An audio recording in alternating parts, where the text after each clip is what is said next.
வேற யாரும் இருக்காங்களா சொல்லு. ஆள் கணக்கு எடுக்க வந்துருக்கீங்க. என்ன நக்கலா? 10 நிமிஷம் உன்னை சுட்டு தள்ள போறேன். 10 எதுக்கு தம்பி, 3 எண்ணிக்கிறேன். 1 1 2 2 3.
ஓரத்தந்தான் உன் உடம்புல இருந்து 17 அட்டை எடுத்திருக்கேன். கொஞ்சம் விட்டுருந்தா நீ செத்துருப்ப. உன்னை கடிச்ச பெரிய அட்டை பேரு தெரியுமா? ஜெயின்ட்லீச் ஹெர்னியா பெரசைட். உயிருக்கே ஆபத்தானது. அந்த அட்டைக்கு இந்த கிராமத்தில் பேர் என்ன தெரியுமா? ராமர் அட்டை.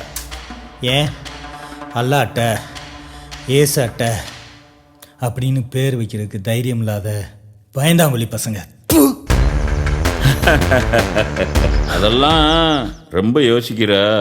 அந்த அட்டை முதுகில் கோடு இருக்கும், அதனால ராமர் அட்டைன்னு பேர். என்னை பற்றி தெரியாம நீ நக்கலாக பேசிகிட்டு இருக்க. யாருன்னு தெரிஞ்சா நீ இப்படியெல்லாம் பேச மாட்ட. டேய் மனு, உன்னை தெரியாதா? நீ சேலம் பக்கம் சங்ககிரி. சின்ன வயசில் அம்மா இறந்துட்டாங்க. உன் கூட பிறந்தது 4 பேர், 2 அக்கா, 1 தம்பி, 1 தங்கச்சி. சித்தியை பிடிக்காம, படிக்கவும் பிடிக்காம வீட்டை விட்டு ஓடி வந்துட்ட. கோயம்புத்தூரில் ஒர்க் ஷாப் வேலை. அங்கே ஒருத்தனை அடிச்சுட்டு கொஞ்ச நாள் திருச்சி சீர்திருத்த பள்ளி. அங்கேருந்து வந்ததும் ஹைதராபாத்தில் லாரி ஓட்டின. அப்புறம் ஓட்டல் ஆரம்பித்த. அதுலேயும் தோத்துட்ட. அப்படி இப்படி அலைஞ்சு கெட்ட சவகாசம் அது இதுன்னு இப்போ கூலிப்பட மாதிரி தெரியுற. 2 நாளைக்கு முன்ன ஜாதி ஆணவ கொலை செஞ்சுட்டு இங்கே ஓடி வந்திருக்க. என்ன தம்பி, உன்னை பற்றி தெரிஞ்சுக்கிட்டது போதுமா? இந்த காட்டுக்குள்ளே இருந்துக்கிட்டே இவ்வளோ விவரம் தெரிஞ்சிருக்கேனா? நீ சாதாரண ஆள் கிடையாது. இவ்வளோ விஷயம் தெரிஞ்சவன் இருக்கவே கூடாது. செத்து போடா கிழட்டு கூதி.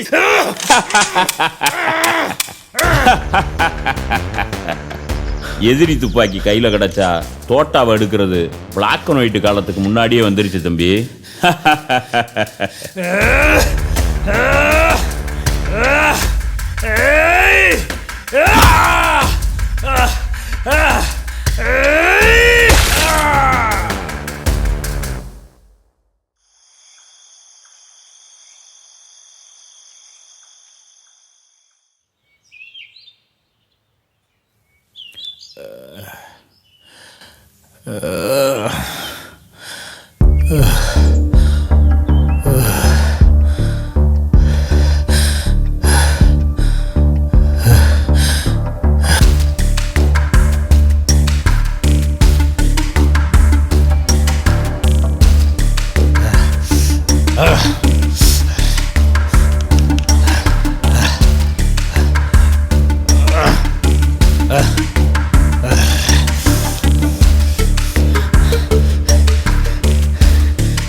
சற்றுமுன் செய்தி. விடுதலை சிங்கங்கள் இயக்கத் தலைவர் தளபதி கிருபாகரன் சென்ற விமானம் வங்காள விரிகுடா கடலின் மீது வெடித்துச் சிதறியது.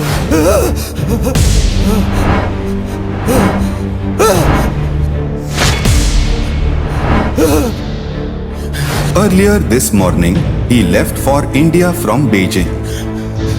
நீங்க யாரு? वह इंडोनेशियन जल क्षेत्र को कराते समय दुर्घटनाग्रस्त हो गया होगा. நீங்க கேப்டன் கிருபாகரனா? தளபதி கிருபாகரன் இறப்பு குறித்த உறுதியான தகவல்கள் இல்லாத நிலையில் மீட்பு பணியில் இந்திய இந்தோனேஷிய கப்பற்படை இறங்கியுள்ளது.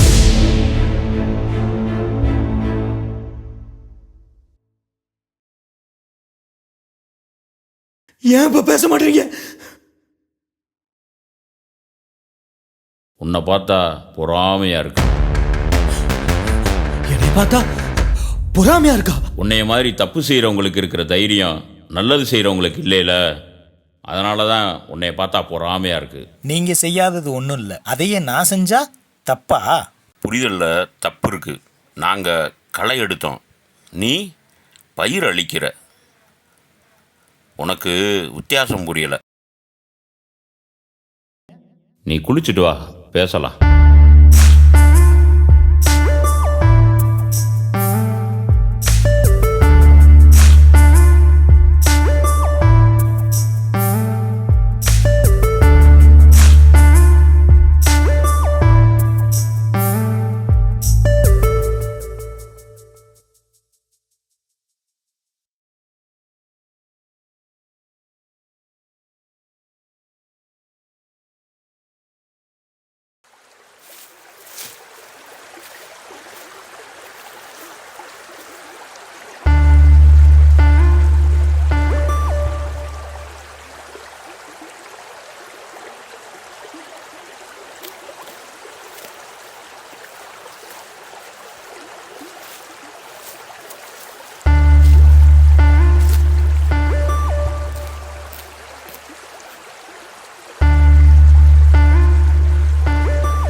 உங்களை என்னால் புரிஞ்சிக்கவே முடியல.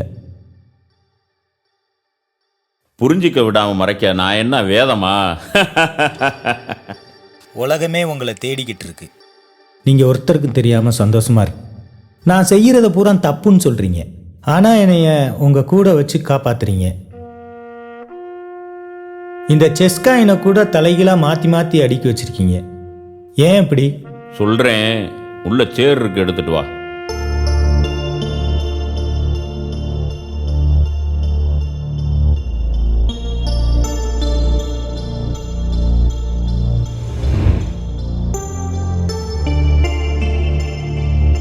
போட்டு உட்காரு.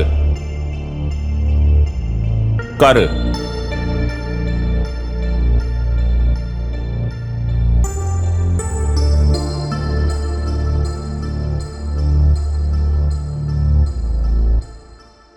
நல்லா உட்காரு.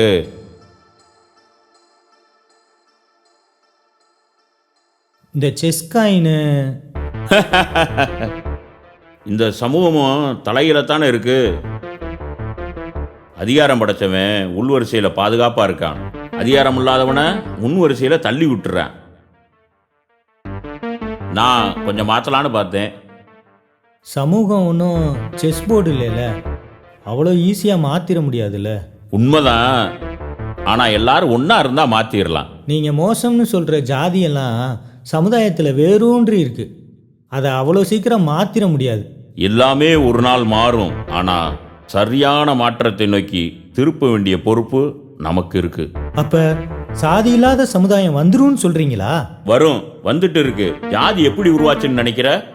அது சாமி உருவாக்குனாரு. சாமி படைச்சாரா? சாமி மேலே ஒருத்தன் கீழே ஒருத்தன்னா படைச்சாரு.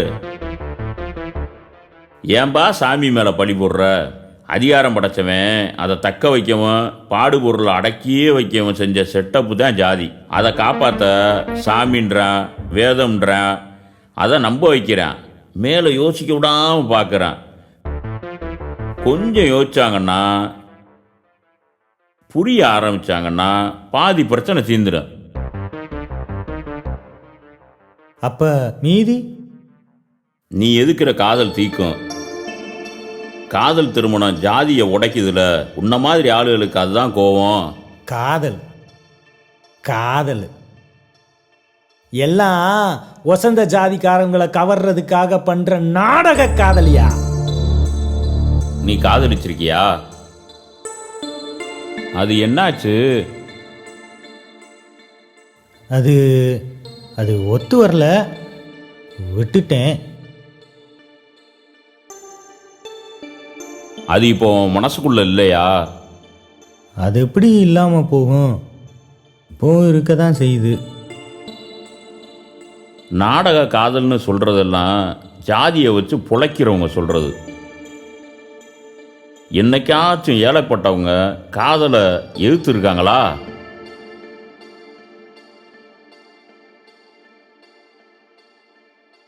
அப்போ எல்லாரும் சமம்னு ஆயிட்டா சமுதாயத்தில் இருக்கிற எல்லா பிரச்சனையும் தீந்துருன்னு சொல்றீங்களா? ஆமா. அப்ப நீங்க கம்யூனிசம் பேசுறீங்களா? அப்படியும் சொல்லலாம்.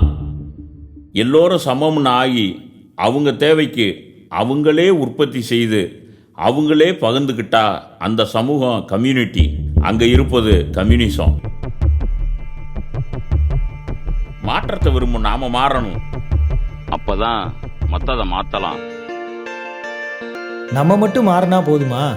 மீதி கெட்டவன்லாம் நம்மளை முந்திட்டு போயிட்டே இருப்பானுங்கல்ல. எங்க போயிடுவாங்க? எங்கேயாவது போய் இடிச்சுக்கிட்டு நிற்பாங்க. எல்லாரும் ஒருத்தர் முந்த நினைச்சா இடிச்சுக்க வேண்டியதுதான். சமூகம் நகராது. எல்லாரும் முறைப்படி போனாதான் சமூகம் ஒழுங்கா இயங்கும்.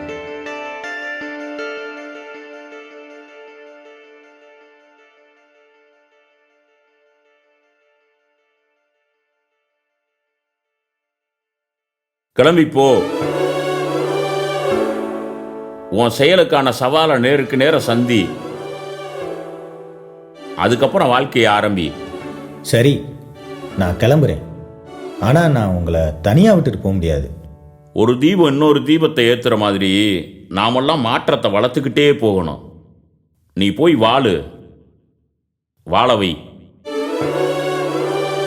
சரிங்கய்யா.